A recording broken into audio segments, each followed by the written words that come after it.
નમસ્કાર, હું છું રાહુલ વેગડા. આપનું સ્વાગત કરું છું એશિયાના સૌથી જૂના અખબાર મુંબઈ સમાચારના ડિજિટલ પ્લેટફોર્મ પર. ચાલો જોઈએ આજની મુખ્ય હેડલાઇન્સ. વડાપ્રધાન નરેન્દ્ર મોદીએ ત્રીજા કાર્યકાળના પ્રથમ મહિને પ્રથમવાર કરી મન કી બાત.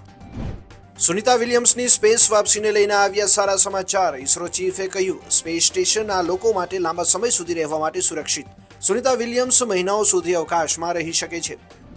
મહારાષ્ટ્રના લોનાવાલા ક્ષેત્રમાં સતત વરસાદને કારણે લોકપ્રિય પર્યટન સ્થળ ભૂશી ડેમ થયો ઓવરફ્લો. મહારાષ્ટ્રને મળશે પ્રથમ મહિલા ચીફ સેક્રેટરી. સુજાતા સોનિકની નિમણૂકને લીલી ઝંડી. અમરનાથ યાત્રા 2024ના પ્રથમ દિવસે 13,000થી વધુ શ્રદ્ધાળુઓએ ગુફાની મુલાકાત લીધી. ઉત્તરાખંડના કેદારનાથમાં ગાંધી સરોવર પર થયો હિમપ્રપાત. જાનમાલના નુકસાનના અહેવાલ નહીં, વધુ વિગતોની રાહ.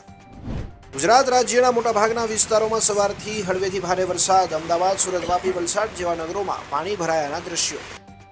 અમદાવાદમાં માત્ર 3 ઇંચ વરસાદે એમસીની પ્રી મોન્સૂનની કામગીરી ઉઘાડી પાડી. ઠેર ઠેર ભરાયા પાણી. ગુજરાતમાં આગામી અઠવાડિયામાં મધ્યથી ભારે વરસાદની આગાહી. સુરેન્દ્રનગરના પાટડી તાલુકાના પનવા ગામે 16 વર્ષીય સગીરનું તળાવમાં ડૂબી જવાથી મોત. અમદાવાદના ક્લબો 7 પાસે રસ્તામાં મહાકાય ખાડો. સોશિયલ મીડિયામાં વિડીયો થયો વાયરલ. તો આ હતી આજની મુખ્ય હેડલાઇન્સ. વધુ સમાચાર અને મહત્વની અપડેટ્સ માટે જોતા રહો મુંબઈ સમાચારનું ડિજિટલ પ્લેટફોર્મ.